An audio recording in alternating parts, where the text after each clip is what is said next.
They say it's an alliance without limits. China and Russia are expanding trade and diplomatic cooperation.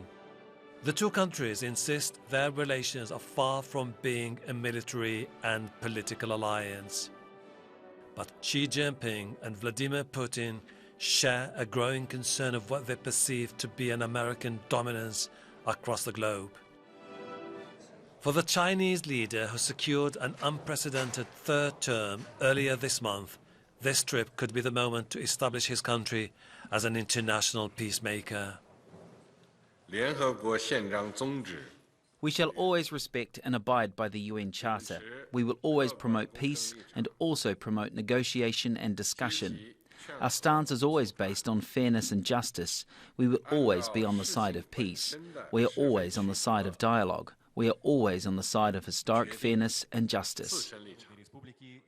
But ending war in Ukraine may not be an easy task. China is yet to elaborate on its 12-point peace plan.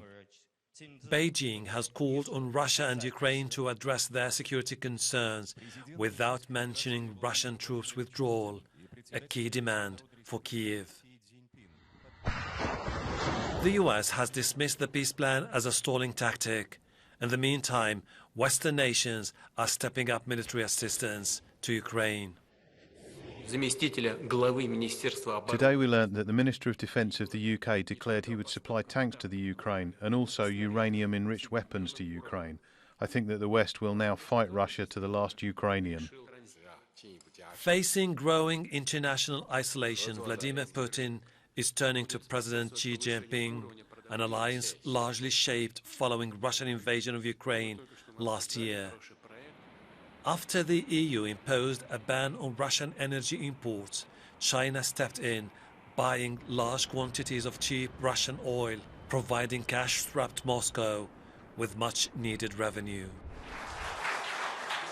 The US considers China the biggest threat to its national security and fears Beijing could be exploiting Russia's embattled standing to expand its geopolitical influence. Hashem Ahelbarra, Al Jazeera.